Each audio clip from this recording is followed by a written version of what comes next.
ಜಿಮ್ಯಾಟ್ಗೆ ಸಂಬಂಧಿಸಿದ ಪ್ರಶ್ನೆಗಳನ್ನು ನೋಡ್ತಾ ಇದ್ದೀವಿ. ಈಗಲೇ 16 ರೀತಿಯ ಪ್ರಶ್ನೆಗಳ ಬಗ್ಗೆ ತಿಳ್ಕೊಂಡಿದ್ದೀವಿ. ಈಗ ಮುಂದುವರೆದು 17ನೇ ರೀತಿಯ ಪ್ರಶ್ನೆ ಯಾವುದಂದ್ರೆ ಅಕ್ಷರಗಳ ಸಾಮ್ಯತೆ. ನೀವೆಲ್ಲ ತಿಳ್ಕೊಂಡಿದ್ದೀವಿ ನಾವು ಏನು ಅಂದ್ರೆ ಸಂಖ್ಯೆಗಳ ಸಾಮ್ಯತೆ ಬಗ್ಗೆ ತಿಳ್ಕೊಂಡಿದ್ದೀವಿ. ಹಾಗಾದ್ರೆ ಈಗ ಮುಂದುವರೆದು ಆ ಸಂಖ್ಯೆಗಳ ಬಂದಾಗ ಏನ್ ಬಂದಿದೆ, ಅಕ್ಷರಗಳ ಒಂದು ಸಾಮ್ಯತೆ ಬಂದಿದೆ. ಅಂದ್ರೆ ಇಲ್ಲಿ ಕೊಟ್ಟಿರ್ತಕ್ಕಂಥ ಒಂದು ಅಕ್ಷರಗಳ ಒಂದು ಸಾಮ್ಯತೆಯ ಪ್ರಶ್ನೆಗಳನ್ನ ನಾವು ಉತ್ತರಿಸಬೇಕಾಗಿದೆ. ಅಲ್ಲಿ ಸಂಖ್ಯೆಗಳ ಸಾಮ್ಯತೆ ಪ್ರಶ್ನೆ ಉತ್ತರಿಸಿದೀವಿ.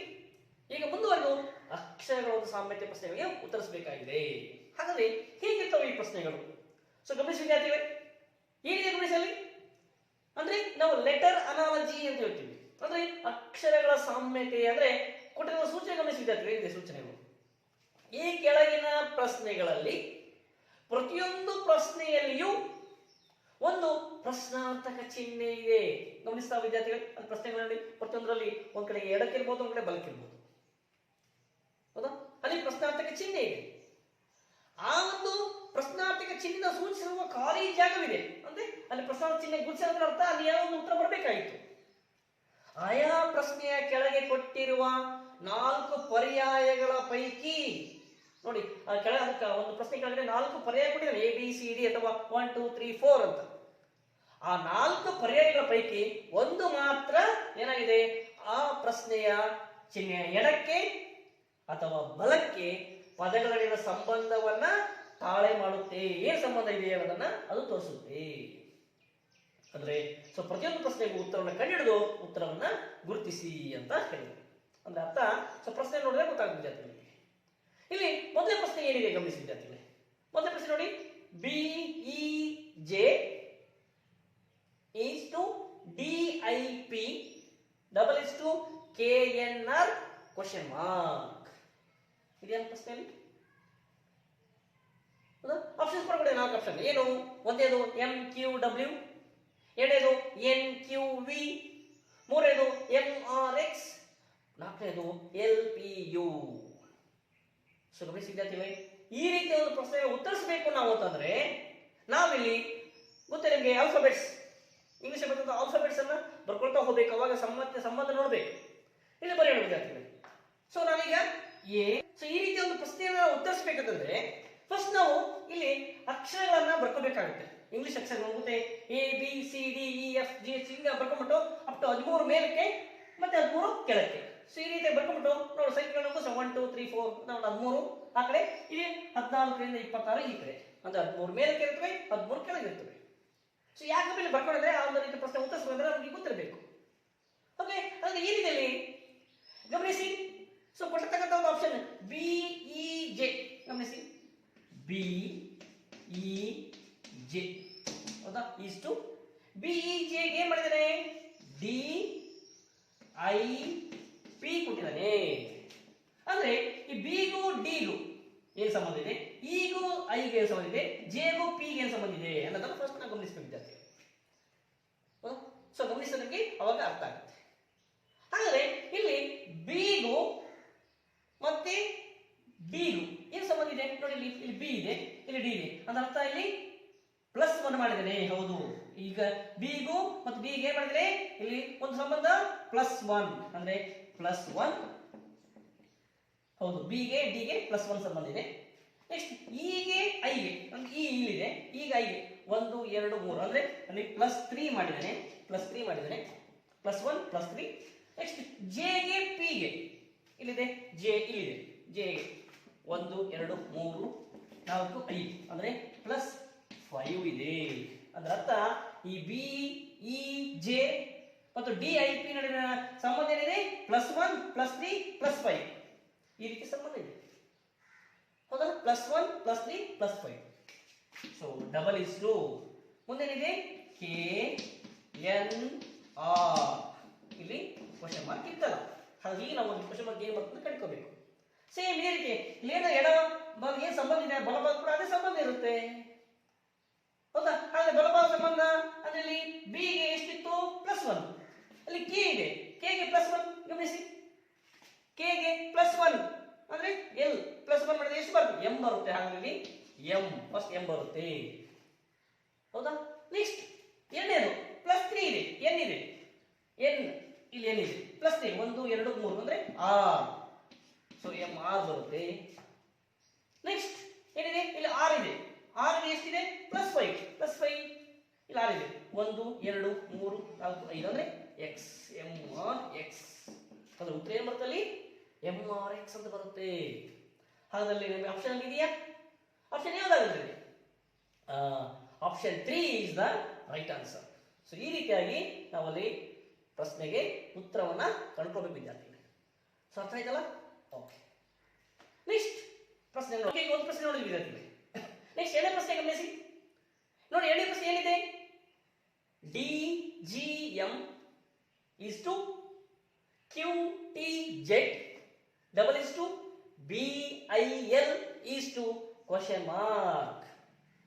ಹೌದಾ? ನೋಡಿ ಇವೆಲ್ಲ ಒಂದು ಪ್ರಶ್ನೆಗಳು ಸಾಲ್ವ್ ಮಾಡಬೇಕು ನಮಗೆ ಈ ರೀತಿಯ ಒಂದು ಶ್ರೇಣಿ ಬರ್ಕೊಳ್ಳೇಬೇಕು. ABCD ಈ ರೀತಿಯಾಗಿ ಎಂ ಮೇಲೆ 13 ಕೆಳಗೆ 13 ಬರ್ಕೊಳ್ಳೇಬೇಕು. ಸೊ ನಾವು ಬರ್ಕೊಂಡಿದ್ದೀವಿ ನೋಡಿ.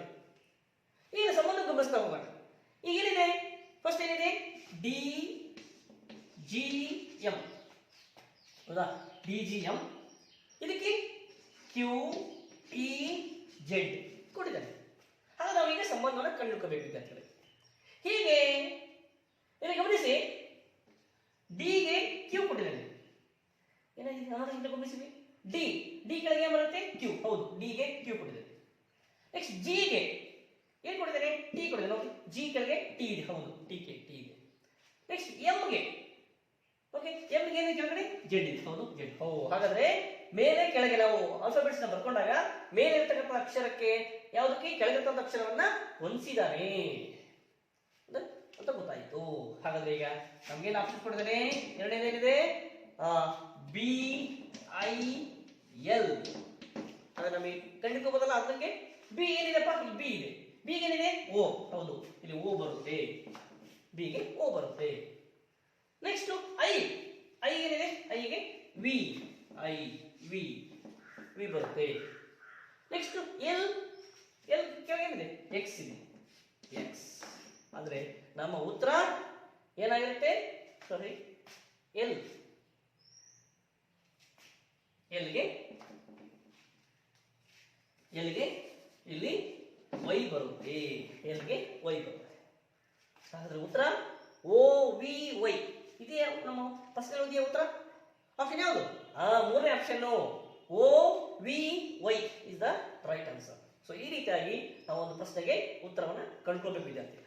ಸೊ ಅರ್ಥ ಆಯ್ತಲ್ಲ? ಅಕ್ಷರ ಸಮಾಧಿ ಕಂಡುಕೊಳ್ಬೇಕಂದ್ರೆ ನಮ್ಗೆ ಈ ರೀತಿ ಒಂದು ಟೇಬಲ್ ಅನ್ನು ಹಾಕೊಳ್ಬೇಕು. ಸೊ ಟೇಬಲ್ ಹಾಕೊಂಡಾಗ ನಮಗೆ ಅಲ್ಲಿ ಉತ್ತರ ಗೊತ್ತಾಗುತ್ತೆ. ಅರ್ಥ ಆಯ್ತಲ್ಲ? ಓಕೆ ವಿದ್ಯಾರ್ಥಿಗಳಿಗೆ ನಾವು ಎರಡು ಕ್ವಶನ್ ನೋಡಿದ್ವಿ. ಮೂರನೇ ಪ್ರಶ್ನೆ ಗಮನಿಸಿ ವಿದ್ಯಾರ್ಥಿಗಳಿಗೆ. ಮೂರನೇ ಪ್ರಶ್ನೆ ಏನ್ ಕೊಡಿದೆ ನೋಡಿ, 2CD is to 5FG double is to